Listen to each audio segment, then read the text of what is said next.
I lived in a small but two-story house near a beautiful lake. My wife's name was Chloe.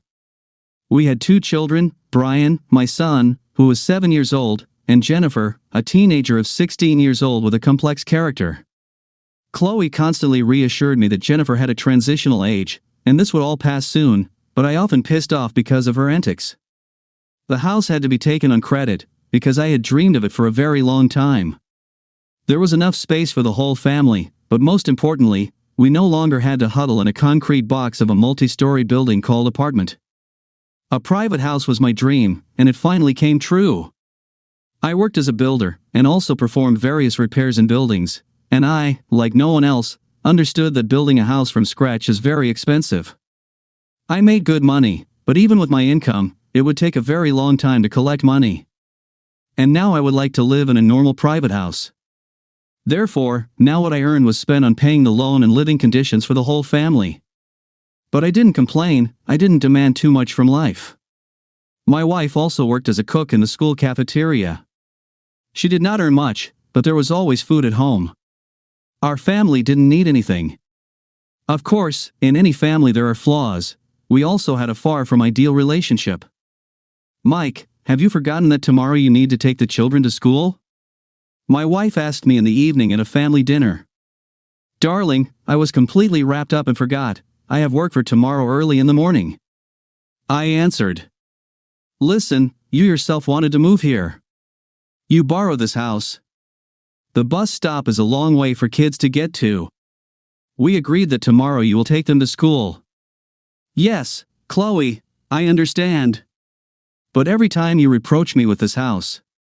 Actually, for the sake of all of us, I tried to make us live like decent people. I do not blame. I just remind you that you yourself signed up for all these inconveniences and should help. In the morning I agreed to go to the beach with my girlfriends. And I'm not going to change my plans because you forgot or mixed up something there. This will be a lesson for you. Get together at last. My wife spoke up. But nothing that I bring the main income to the family. I pay all the bills and I'm tired like a dog from work. But I never complain, but I work on with clenched teeth. You can be a little grateful. Yes, how you all got me with your eternal scandals.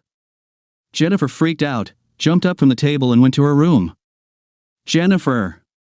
Where are you going? Return to the table immediately and finish your dinner. I yelled at my daughter. Yes, you go with your dinner. Jennifer said and slammed the door to her room. No, is that okay? I said indignantly.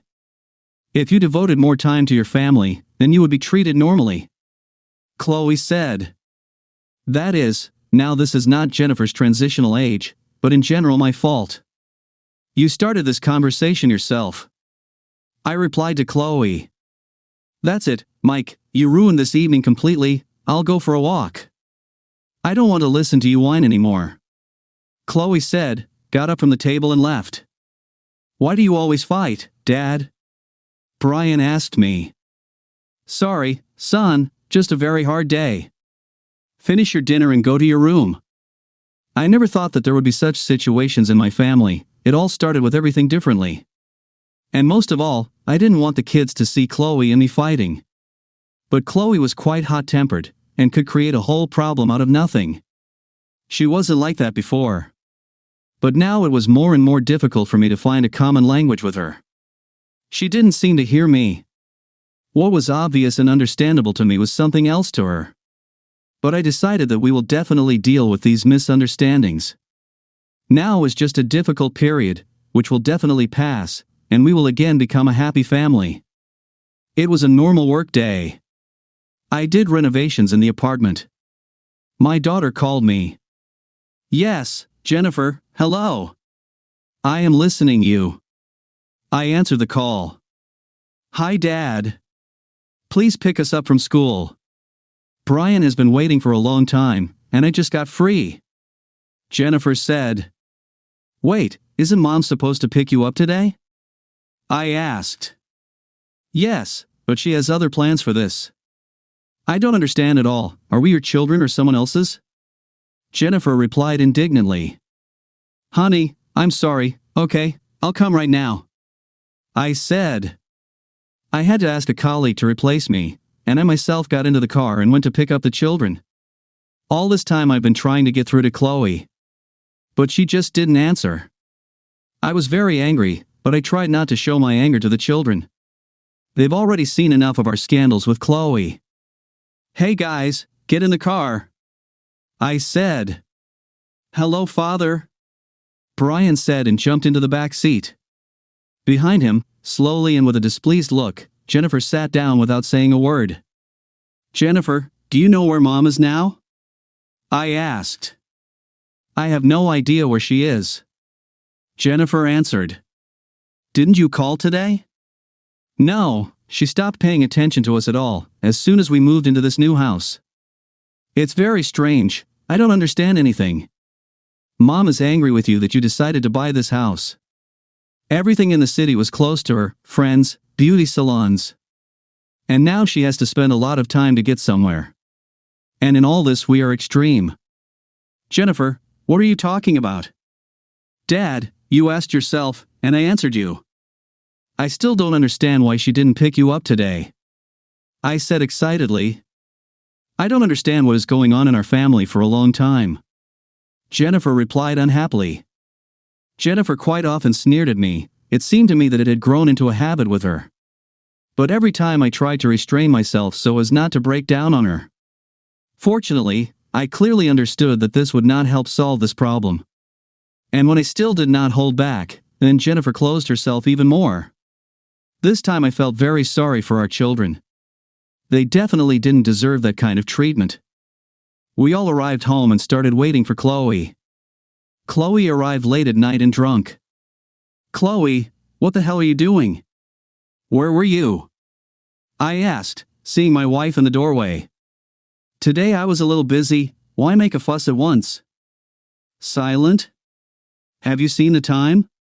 Why didn't you pick up your kids from school? If you have any plans, then why didn't you at least warn me? Mike, calm down. I decided to diversify my life a little. I signed up for skydiving courses. Chloe answered. Paratroopers? You are crazy? And what are you there, with a glass of whiskey, discussing how you will fly? Look at you, you're drunk. Don't push it.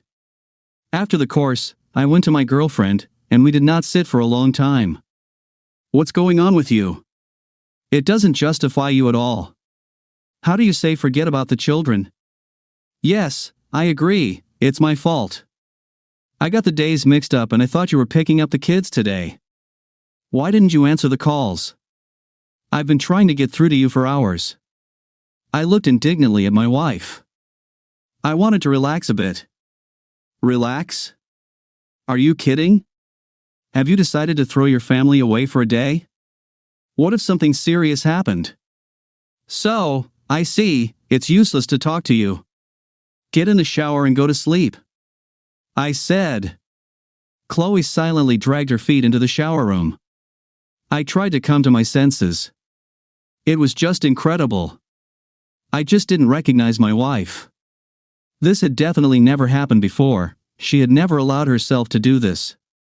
And I don't understand how I or the children deserve such an attitude. The next day, Chloe came up to me with a heavy hangover. When I had already taken the children to school and returned home, today was my day off. Honey, have you already taken the children to school? Yes, take it. I replied dryly, without raising my head and sitting at the table. Honey, please forgive me. I don't know what came over me. I really went overboard. All these changes affected me and made a mistake. Darling, I can understand everything, and if it was only me, then it would all be much easier. But we have children, we are both responsible for them. You can't do such things thoughtlessly. Everything is not very good with us in dealing with them, and you only complicate it. Yes, my love, you're right. I will try not to repeat my mistakes. After this incident, I started having trust issues with Chloe. I tried to convince myself that this can happen to everyone, we all make mistakes, and we all need a second chance. But bad thoughts were constantly going into my head. Now the slightest incomprehensible behavior of Chloe made me wonder if she was hiding something from me. I came to the bar where my friend Peter was waiting for me. I decided to talk to him about this. "Hello, Mike." "Hello, Peter. I see that you were not in the mood at all." Peter patted me on the shoulder. "Yes, Peter, I feel tired and constantly suspicious.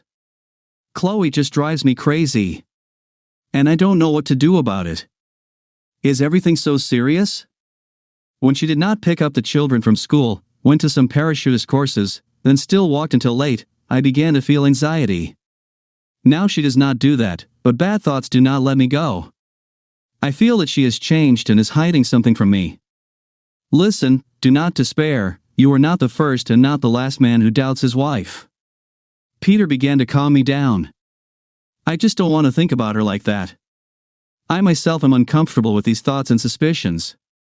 But I can't help it, I said and took a sip of whiskey.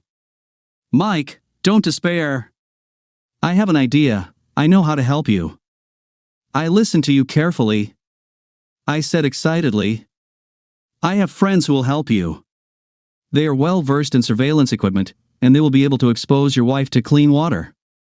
If she is honest with you, then you can calm down, and if she is cheating on you, then you will find out the whole truth, and then you yourself will decide what to do with it. Good idea, but it's probably terribly expensive. And now I don't have any extra money. Don't worry about it, these guys owe me something, so they can fulfill such a request for free. Peter reassured me. Listen, are you really going to do this for me? Of course, Mike. I don't want to see your sour face again. Peter joked. I agreed to Peter's help and Chloe was put under surveillance. Meanwhile, Chloe was about to make her first parachute jump. Chloe, honey, are you really going to skydive? I asked. Of course, dear, I have been preparing for this for a long time and now I am ready to get a dose of adrenaline. Chloe answered. Well, then I want to be with you. Honey, you're afraid of heights. And you don't have the right training. Yes, but I want to be with you at this moment. Why are you doing this? What are you thinking? Chloe tried to dissuade me. I made a decision and I will be with you. I may not skydive, but I want to fly with you. Introduce me to your instructor. Chloe reluctantly agreed to my idea. But I saw that she didn't like it very much. And here we were at the landing site. I was allowed to fly with Chloe on the plane. Hi Mike, my name is Henry. Chloe said you want to fly with us. Chloe's instructor introduced himself. Yes, Henry, nice to meet you. Yes, I want to look at it all, being nearby. Well done, then get on board, we're taking off. I felt uncomfortable when I looked out the window of the plane. The height made me nervous. But I wanted to make sure that at least here my wife was not deceiving me. It was hard for me to say something about Henry. I did not know him, he looked like an ordinary instructor. I watched as they prepared to jump. The signal was still catching on my phone, I did not turn it off before the flight. Suddenly I saw that Peter was trying to contact me. He learned something about Chloe. Suddenly I received a message with a video. I saw my wife fucking Henry in some motel. Oh you bitch! I screamed. Mike, what's wrong with you? Chloe asked excitedly. It's you tell me, creature. I said and showed a video with her and with Henry. Mike, calm down, let's discuss everything when we are on the ground. Having understood what was going on, Henry said. Oh, you bastard. I shouted and attacked the instructor. Shut up, you moron, or I'll throw you off the plane. I told Chloe to get rid of you a long time ago. Henry was beginning to show his true colors. I'll kill you. I shouted. We rolled along the side of the plane near the open hatch. Suddenly I fell out. I managed to grab the edge of the hatch and tried to hold on with all my might. Well, creature, ready to fly? Said this bastard and began to step on my toes with his boots so that I let go of the plane. I knew that I would break if I opened my fingers. Drop it already! Chloe screamed from behind. When we were fighting and rolling on the side of the plane, we dropped a coil of rope, which was scattered randomly on the floor. With the last of my strength, I grabbed the edge of this rope and let go of the side of the aircraft. The legs of these bastards are tangled in the rope. When I grabbed the rope and let go of the edge of the plane, I yanked those bastards. They fell and I pulled them out with me. I was terrified, but I tried to find the strength in myself to stay alive. I caught up in flight with Henry again. "You leave a wet spot on the ground, you bastard." Henry yelled at me as he punched me. "We'll see." I yelled and grabbed Henry's head with my hands. I felt his eyeballs under my fingers. I pushed harder and harder. My eyes," shouted this bastard. I let go of his head and kicked the bastard with all my might. Henry came to his senses and looked at me with a grin.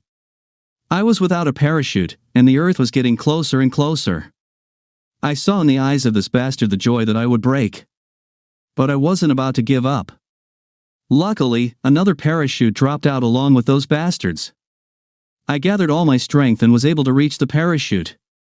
Then I put it on. My minimal knowledge was enough to use it. Suddenly I heard Chloe's screams. She pulled the ring with all her might, but the parachute did not open. Henry also failed to open his parachute. I saw the self-satisfied malevolent smile leave his face. There was only panic and desperation on his face now. They yelled like half-slaughtered pigs. Horror filled their heads. They understood that nothing would come of it and convulsively twitched in the air, waiting for imminent death. My parachute opened successfully. And I hovered in the air, and these bastards began to move away from me. Apparently those bastards damaged their parachutes when they fell out of the plane. I saw their reserve parachutes open, but it was too late. These creatures fell with a crash. When I landed, I saw the frozen horror on their bloody faces. Saving them was no longer possible. The police ruled it an accident. I did not tell the children the truth about their dishonest mother. At least I wasn't in a hurry to shock them. But despite all this horror, we all managed to return to normal life. The children and I found harmony in our relationship, and there were no more such scandals and abuse. The vile evil has left our lives, and now there was a firm confidence in our happy future.